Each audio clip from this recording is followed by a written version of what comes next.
The answer to the question depends on who I'm talking to.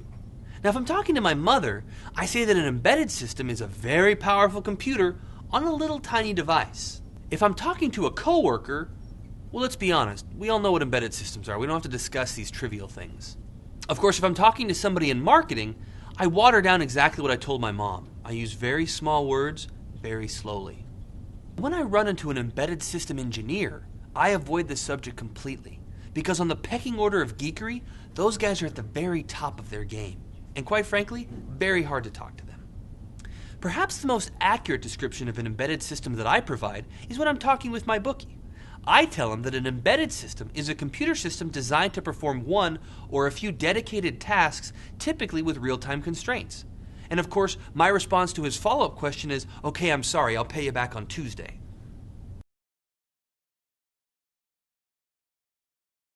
Open source software is the last free bastion of geekery in the world. Why do I say that? Because no one understands it except us. Effectively, the open source software languages are kind of like the United Nations. Each of us get to pick our favorites, discuss and dispute which are the best ways to answer particular problems, and somehow bring about wonderful, beautiful things. Without open source software, there'd be no way for us engineers to explore the possibilities of what we can create, to discover our artistic selves, to tame the beast of innovation that lives within each of us.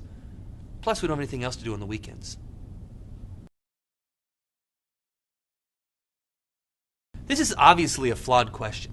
Social and engineer never belong in the same sentence, kind of like strategic and marketing. If you Google engineering social networking, you are instantly transported to World of Warcraft. Of course, we do use wikis and forums. They're great ways to collaborate, but they don't make us update our statuses, comment on pictures, or check in on friends from 10 years ago. And best of all, I don't have to poke anybody. Poking makes me feel like I'm either going to get arrested or get some kind of crazy disease.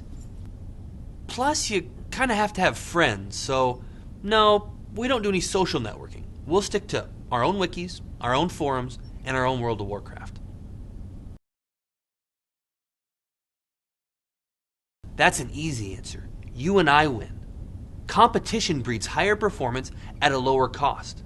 Those two need each other like Lady Gaga needs crazy. Quick little factoid.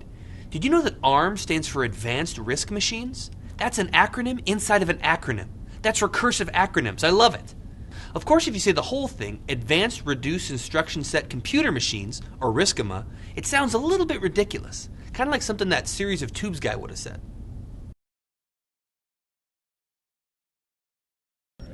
One word. Pajamas. I'm not kidding. I get to learn all this stuff via my laptop in the comfort of my own home or my cubicle. That way I can learn a bunch of stuff and be productive. Those dungeons aren't going to raid themselves. Again, one word. Lanyard. Oh, that ever important lanyard that they give you at every single conference you attend.